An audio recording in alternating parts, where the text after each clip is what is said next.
নমস্কার। আজকের গল্প সেদিন বসন্তের সন্ধ্যায়। কলমে ঝুম্পা মণ্ডল। তাড়াতাড়ি শাড়ি ঠিক করে ধরে অটোয় উঠতে যাচ্ছি, পিছনে তিনজনের সিট। তুমি কোথা থেকে দৌড়ে এসে উল্টো দিক থেকে আমার আগে উঠে গেলে অটোতে? তোমার দিকে ভালো করে না তাকিয়েই হাঁ হাঁ করে উঠলাম আমি।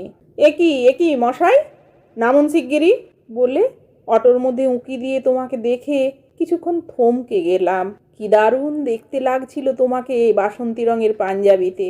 চোখ নামিয়ে নিয়ে না বললে নয়, অনুষ্ঠান শুরু হয়ে যাবে বলে সেই জন্য বললাম। আগে কিন্তু আমি এসেছিলাম। তুমি আমাকে দেখলে, তোমার চোখের দৃষ্টিতে কি যেন ছিল। অনেক দিন পরে আমি লজ্জা পেলাম, বলে ফেললাম, ঠিক আছে, আমি পরের অটোতে যাচ্ছি বলে অটো থেকে নেমে গেছিলাম আমি। ও সরি বলে তুমিও মুহূর্তে অটো থেকে নেমে গিয়েছিলে। অন্য প্যাসেঞ্জাররা ওই ফাঁকে অটোতে উঠে পড়ে মুচকি হেসে তাকালো আমাদের দিকে। অপ্রস্তুত আমি তোমাকেও নেমে আসতে দেখে মৃদু হাসলাম। এই অটোগুলো সবই কলেজ রোডে যায়, তাই তুমি আমার কাছে এসে বললে, কলেজে বসন্ত উৎসবে? আমি মাথা হেলিয়ে হ্যাঁ বলতেই তুমিও বললে, আমারও নিমন্ত্রণ প্রাক্তনের তালিকায় বলে আমার দিকে তাকিয়ে বললে, তাহলে একসাথে যাওয়া যাক বলে পরের অটোতে উঠলাম। দুইজনে একই অটোতে পাশাপাশি। কয়েক মুহূর্তের মধ্যে এইভাবে ভালো লাগা ছড়িয়ে পড়তে পারে ভাবিনি। আমি প্রাক্তনী এই কলেজের। দীর্ঘ 8 বছর পরে বসন্ত উৎসব উপলক্ষে রিউনিয়ন হচ্ছে। ডাক পড়েছে আমারও। বিগত কয়েক বছর এক ছন্দহীন বিরক্তিকর জীবন কাটিয়ে ঠিক করেছিলাম, যাই ঘুরে আসি। ভালো লাগছিল না কিছুই। তাই একটা দিন অন্তত কলেজ লাইফের সেই পুরনো বন্ধুদের সাথে দেখা করে, তাই সেই উদ্দেশ্যে আসা। এরপরে তোমার সঙ্গ। এ তো আশাতীত।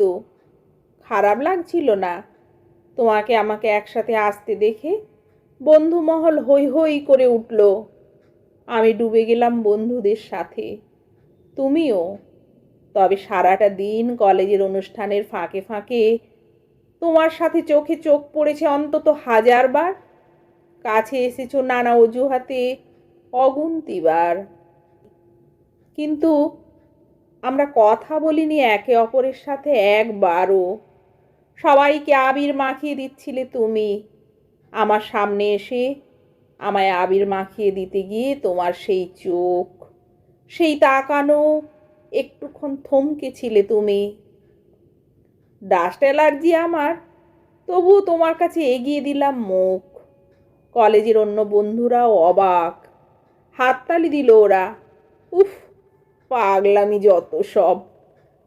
কেউ কেউ মুচকি হাসলো, এ ওর কানে ফিসফিসিয়ে কিছু বলল। আমরা দুইজন পাত্তা দিলাম না। কেমন ঘোর লেগেছে যেন। নির্লজ্জের মতো ইচ্ছে হচ্ছিল তোমার সাথে একান্তে কথা বলার জন্য, কিন্তু সব ইচ্ছে প্রকাশ তো আর করা যায় না। বাড়ি ফেরার পথে সবাইকে বিদায় জানিয়ে এক অনন্ত ভালো লাগা আর এক নিবিড় কষ্টের অনুভূতি নিয়ে ফিরতে যাব, তুমি আমায় হঠাৎ হাত ধরে বললে, এসো আমার সাথে বলে নিয়ে গেলে কলেজের দিঘির পাড়ে। এইটাই তো চাইছিলাম আমি। ইচ্ছে ছিল উদ্যোগটা তোমার দিক থেকে আসুক। দিঘির পাড়ে বসতে বললে আমায়। মনের ভেতরের উত্তেজনায় দাঁড়িয়ে থাকতে পারছিলাম না আমি। বসলাম দুজনেই। তুমি আমার দিকে স্থির দৃষ্টিতে তাকিয়ে বললে, কাল তাহলে 11টার সময় কোর্টে দেখা হচ্ছে। আমাদের ডিভোর্সটা নিশ্চয়ই ফাইনাল। আমি উত্তর দিলাম না, চুপ করে বসে রইলাম। ও চুপ করে দীর্ঘশ্বাস ফেলল। আসলে দীর্ঘ 4 বছরে দুজনের মনোমালিন্য চরমে উঠেছিল। বেশ কিছুদিন আলাদা থাকার পরে কোর্টের অর্ডার অনুযায়ী আলাদা ছিলাম আরও 6 মাস। এতে আমি যে খুব ভালো ছিলাম তা নয়, আলাদা থেকেও যেন ঠিক ভালো ছিলাম না দুইজনেই। একসাথে থাকলে ঝগড়া, আবার আলাদা থেকে বুঝেছিলাম কেমন ফাঁকা ফাঁকা অনুভূতি। অসহ্য লাগছিল।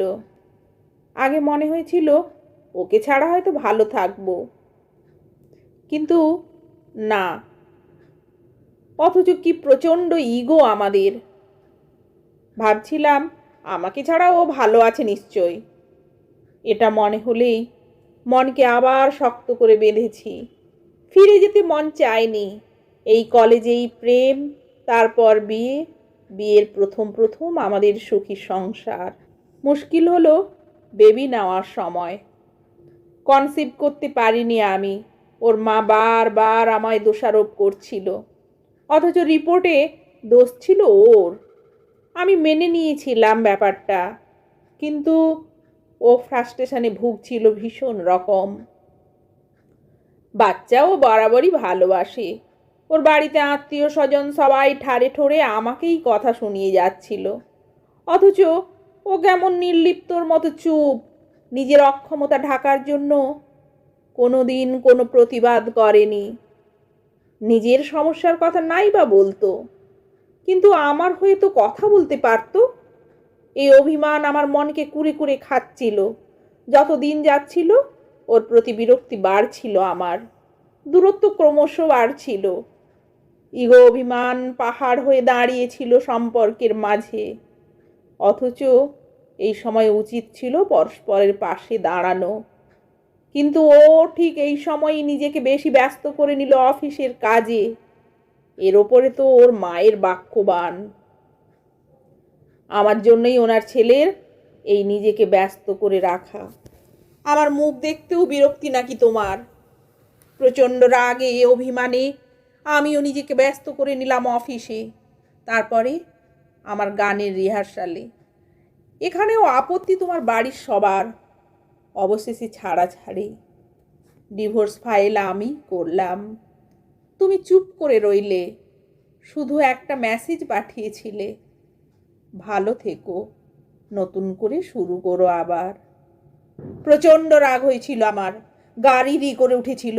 মনে হয়েছিল আমি নতুন করে শুরু করলে তোমার পথ বুঝি পরিষ্কার হয়। একবারও তখন ভাবিনি আমাদের আরও একবার কথা বলা উচিত। কিন্তু কে বলবে? ইগোর পাহাড় যে দুজনেরই। কেউ নত হতে চাইছি না। কোথায় যেন পড়েছিলাম, সম্পর্ক টিকিয়ে রাখতে হলে তোমাকে যদি নত হতে হয় অবশ্যই হয়েও, কিন্তু বারবার তোমাকেই নত হতে হলে সেই সম্পর্ক থেকে বের হয়ে আসাই ভালো। আসলে মিথ্যে বলবো না, কেমন যেন সম্পর্কটা ছন্দহীন হয়ে গিয়েছিল। মনে হচ্ছিল আমাদের দূরে থাকাই ভালো, তাই নত আমরা কেউই হইনি। তাই অবশেষে ডিভোর্স ফাইল, কোর্ট কেস, অবশ্যই মিউচুয়াল। বসন্ত উৎসবের নিমন্ত্রণ আসার পরে মনে হয়েছিল যদি তুমি আসো, যদি দেখা হয়। কিন্তু আমি শিওর একদম কথা বলবো না। এতদিনে নিশ্চয়ই কাউকে জোগাড় করে ফেলেছো। কলেজের হিরো ছিলে একটা সময়, কত প্রেমিকা ছিল তোমার। হোলির দিনে আমাদের প্রেমের শুরু ছিল কলেজেই। সত্যি তুমি আসবে ভাবিনি। এখন বুঝতে পারছি আমার মতোই তুমিও অপেক্ষাতে ছিলে হয়তো। স্বীকার না করলেও মনে হচ্ছে খুব প্রয়োজন ছিল এই দেখা হওয়ার। দিঘির পাড়ে বসে আছি অনেকক্ষণ হলো। কত পুরনো স্মৃতি এই কলেজকে ঘিরে। তোমার পাশে বসে একটা অদ্ভুত তীর তীর করা অনুভূতির সাথে বুকের কাছটাতে একটা কষ্ট আটকে আছে যেন। বের করতে চাইছি না, ও দেখে ফেলবে বলে। আমি চাই না আমার দুর্বলতাও ধরে ফেলুক। আমাকে চুপ থাকতে দেখে তুমি আর থাকতে পারলে না। তুমি হঠাৎ আমার হাত দুটো ধরে বললে, আবার নতুন করে শুরু করা যায় না কলি? কলি, কতদিন পরে এই নামে ডাকলে আমায়। আমি কথা কলি। নিমেষে চোখ ভরে গেল জলে। আটকাতে আর পারলাম কই নিজেকে। বুকের ভেতরের কষ্টটা হুড়মুড়িয়ে বেরিয়ে এলো যেন। হাউমাও করে কাঁদতে কাঁদতে ঝাঁপিয়ে পড়লাম ওর বুকের ওপরে। কিল চড় কিছুই বাদ রাখিনি। ও একটুও আটকায়নি আমাকে। কাঁদতে কাঁদতে ভাবছি, কেন মানুষ তাহলে অভিমানে ইগোকে জিতিয়ে দেয়? মনের মধ্যে একটুও যদি ভালোবাসা থাকে পরস্পরের প্রতি, তাহলে আরেকবার সুযোগ পেতে দোষ কি? কতদিন আমরা দুজনেই কষ্ট পেয়েছি, কিন্তু আর নয়। কালকেই কেস তুলে নেব আমি। কান্নাকাটির পরে দুজনেই দুজনকে জড়িয়েছিলাম অনেকক্ষণ। কখন যে দিঘির পাড় জুড়ে সন্ধ্যের জোনাকি জ্বলে উঠেছে টের পাইনি। উফ, কি শান্তি লাগছে কতদিন পরে। তুমি কানের কাছে ফিসফিসিয়ে বললে, তোমাকে ছাড়তে ইচ্ছে করছে না কলি। আজ থেকেই একসাথে থাকলে হয় না? হয়, খুব হয়। আমি হেসে লজ্জায় চোখ নামিয়ে নিলাম সেই আগের মতো।